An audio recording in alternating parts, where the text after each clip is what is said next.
Hi friends, cook and ക്രാഫ്റ്റിൻ്റെ പുതിയൊരു വീഡിയോയിലേക്ക് സ്വാഗതം. ഞാൻ ഷിബിത സജീവ്. ഇന്നത്തെ എൻ്റെ വീഡിയോയിൽ ഞാൻ ഉണ്ടാക്കുന്നത് 2 ഇൻഗ്രീഡിയൻസ് വെച്ചിട്ട് ടേസ്റ്റി ആയിട്ടുള്ളൊരു റൈസാണ്. വീഡിയോയിലേക്ക് പോകുന്നതിന് മുന്നേ ഈ ചാനൽ ആദ്യമായിട്ട് കാണുന്നവരുണ്ടെങ്കിൽ താഴെയുള്ള സബ്സ്ക്രൈബ് ബട്ടൺ പ്രസ് ചെയ്യാൻ മറക്കരുത്. കൂടെ തൊട്ടപ്പുറത്തുള്ള ബെൽ ബട്ടണും. തേങ്ങാപ്പാലിലാണ് റൈസ് ഉണ്ടാക്കേണ്ടത്. അതിനായിട്ട് ഞാൻ 2 തേങ്ങയാണ് ഇവിടെ എടുത്തിട്ടുള്ളത്. ഇനി ഇതൊന്ന് അരച്ചെടുക്കണം. വെള്ളം ചേർത്ത് തന്നെയാണ് ഞാനിത് അരച്ചെടുത്തിട്ടുള്ളത്. അതിനുശേഷം ഒരു അരിപ്പയിലൂടെ അരിച്ചെടുക്കാം. അരി എത്രയാണോ എടുക്കുന്നതെങ്കിൽ അതിൻ്റെ ഇരട്ടിയാണ് നമുക്കിവിടെ തേങ്ങാപ്പാൽ വേണ്ടത്. അതിനായിട്ട് ആവശ്യത്തിനുള്ള വെള്ളം കൂടെ ചേർത്തതിന് ശേഷം നമുക്ക് തേങ്ങാപ്പാൽ ഉണ്ടാക്കിയെടുക്കാം. ഇനി ഇത് അടുപ്പത്ത് വെക്കാം. 2.5 ഗ്ലാസ് അരിയാണ് ഞാനിവിടെ എടുത്തിട്ടുള്ളത്. അതിനായിട്ട് 5 ഗ്ലാസ് തേങ്ങാപ്പാൽ വേണം. ഇതൊന്ന് ചൂടായതിന് ശേഷമാണ് നമുക്കിതിലേക്ക് അരി ഇട്ട് കൊടുക്കേണ്ടത്.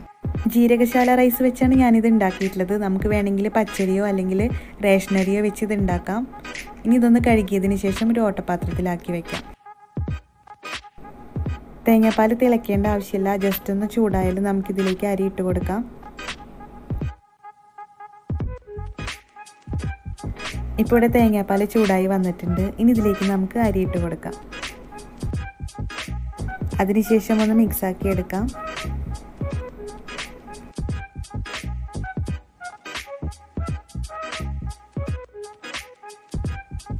ഇനി ഇതിലേക്ക് ആവശ്യത്തിനുള്ള ഉപ്പ് ചേർത്ത് കൊടുക്കുകയാണ്. വെള്ളത്തിൽ കറക്റ്റ് ആവുന്ന രീതിയിൽ വേണം ഉപ്പ് ചേർത്ത് കൊടുക്കാനായിട്ട്.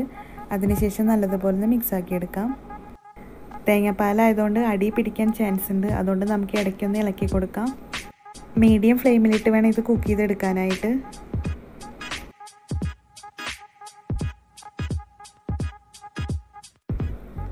ഇപ്പോൾ ഇവിടെ തേങ്ങാപ്പാൽ കുറേയൊക്കെ വറ്റി വന്നിട്ടുണ്ട്. ഇനി ഇതൊന്ന് ലോ ഫ്ലെയിമിലിട്ടിട്ട് അടച്ചു വെച്ചൊന്ന് കുക്ക് ചെയ്തെടുക്കാം. 5 മിനിറ്റിന് ശേഷം ഇതൊന്ന് തുറന്ന് നോക്കാം. ഇപ്പോൾ ഇവിടെ തേങ്ങാപ്പാലൊക്കെ നല്ലപോലെ വറ്റിയിട്ടുണ്ട്. ഇതൊന്ന് തണുത്തതിന് ശേഷം നമുക്ക് റൈസൊക്കെ നല്ലപോലെ സെപ്പറേറ്റ് ആയിട്ട് കിട്ടും.